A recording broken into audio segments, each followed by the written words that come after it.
Hello and thank you for watching. Today in this video you will learn how to do this. Transform a non-floating decoy into a floating shell decoy. I've been learning a lot of things on YouTube over the past years, and this time, because of this, I thought maybe some people might benefit from that. So I've decided to make this video for you. Hopefully you will find it useful. That's one way for me to give back to YouTube and everything I learned on this great site. So one way of doing it, this one, we'll see that today. Another way of doing it, using wood, cutting, a piece of wood based on the shape of your decoy, try to get it through your shell, screw it on the side, and make a keel. I did that last year. Unfortunately for me, it didn't work very well. Usually it's pretty heavy, but on top of that, for whatever reason, only one was working out of three. The two others got a tendency to flip, and I almost gave up on the idea to use my shell decoy on water until one of my friends named Scott gave me the idea to try to use insulation pipe. So I think this is great, very light, and so far it has been working pretty well. So this is what we are going to do today. So I moved outside so we can get more light so you can better see. So good news is that you don't need much to make it happen, and it's pretty cheap. What you need is a PVC pipe, half of an inch is enough, and you want also to have this pipe insulation, half of an inch. That would be enough as well. This is costing $1, and maybe this one, I don't know, 2 or 3 if you want something that is going to be 10 feet long. So you don't need that, you need something pretty short. It's very important. You want to make sure that the back of your decoy is covered with something, because if you don't do that, it's not going to float. I tried and unfortunately it did not work. So you want this. So the first thing you do once you get everything, the first thing you want to do is to start by drilling a hole in the middle. Get a small rope through it so you will be able to rig your decoy. We are also going to use this spot to tighten the insulation pipe in front. Try to make it symmetric in front. So on this one, as you can see, I didn't do a great job. I'm a little bit left. The next thing you want to do is you want to create spots where you will be able to get your micro cord through and tie your insulation pipe to it. So I'm making all in this direction. Potentially you can make it in this direction. I don't think it matters. I like doing it this direction because I believe it's less visible. And I like to use micro cord because then you just need to do a small hole. I don't like to make big holes in my decoys. You need at least 3 spots on the side, on both sides. You might want to make more. I use 3 and it's working fine. So 1 on the back, 1 in the middle, 1 in front. Then you have your front spot here, and you do the same thing here. Try to make it symmetric, but I did not measure anything, so it's not perfect, but it will work, you will see. Okay, then the next thing you want to do is to cut your pipe. So usually I try to be 1-to-1, but I can feel that putting this inside you are going to enlarge a little bit your shell. So if you're a little bit short, I think it's fine. So maybe something like this will work fine.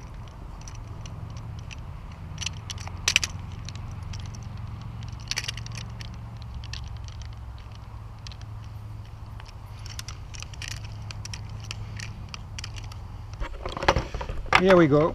So just a little bit shorter. Then the next thing you want to do is to cut your pipe, your insulation pipe, to the right length.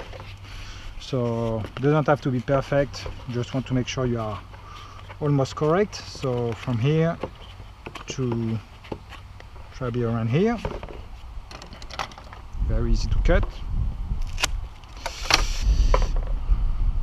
And then the next thing you want to do is to prepare your shell decoy with a micro cord. So usually I'm cutting 7 pieces around that length. You don't want to be too long, you don't want to be too short, so you might want to make a measurement. I don't, but it's up to you to do it if you want to.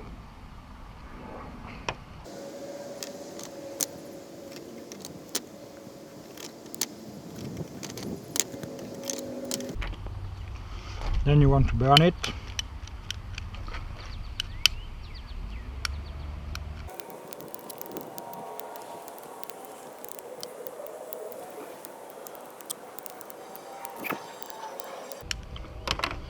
Okay, now you want to position your micro cord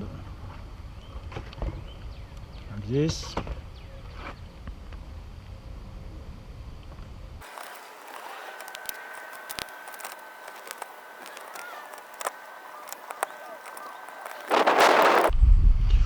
Now the last one.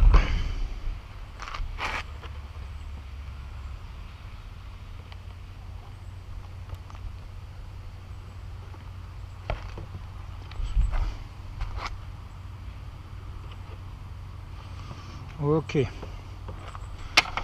once you are there, the next step is to put your insulation pipe on the PVC pipe, and you want to be careful because there is this pre-cut stuff here and you don't want to break it, so you want to get this through slowly, nicely. And once you are there, the next thing you want to do is to make sure it's not going to move. So usually I use a small piece of rope like this, and I'm just going to wrap it around and end it with a knot, something like this.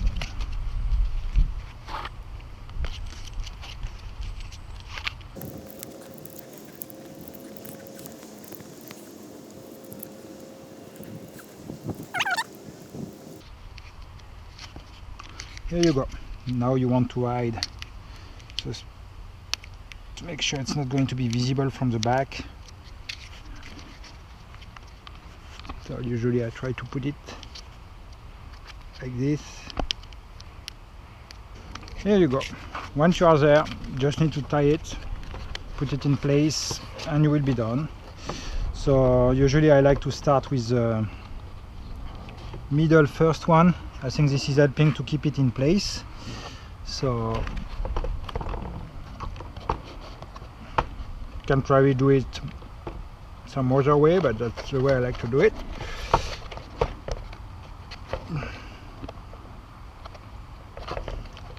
Like this.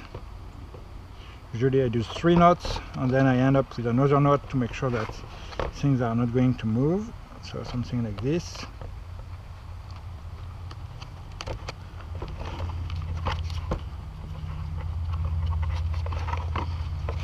Then I move to the back because I like to make sure that things are well in place, like this.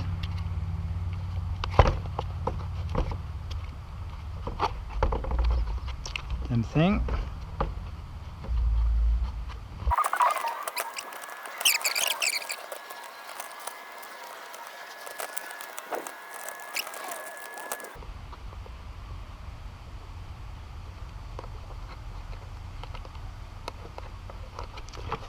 And here you go. Now you have a good floating decoy. You can use both on field and water. It's probably not going to be as good as a floating decoy, but at least if you want versatility like I do, it gives you the opportunity and at low cost, because shell decoy is around $10. And probably all this around, if you remove the time I spend on it, it's going to cost you less than $2 per decoy. So now we'll see if this is floating. So here we are. So you have the 2 shell decoys, same brand. One is floating, the other one is not floating. You can see that one is a little bit wider. That's the one that's going to float. But I don't think it matters at all. So let's try it now. So this one doesn't float, as you can see. Op, op, op, op. This one, you can see, is floating, and actually it's pretty stable. So if you want to play with it, you can see that it's coming back in position. So that's really good. That's the problem I got with the previous one made of wood. So it's pretty difficult to get them under the water. So you can see that even in this situation it's coming back. So the way it looks, I think it's looking pretty good on water. You can't see really on the back that you have something. So here you go. You get a floating shell decoy, but the good thing about it is that it's very light and you can still use it as a shell decoy if you want to. It's not going to take as much space as a floating decoy or as a shell decoy made of wood, and it's really light. That's what I like about it. So thank you, Scott, for the idea. Did not know how to make it happen. This is one way. I hope you found it useful, and good luck in the field. Bye bye.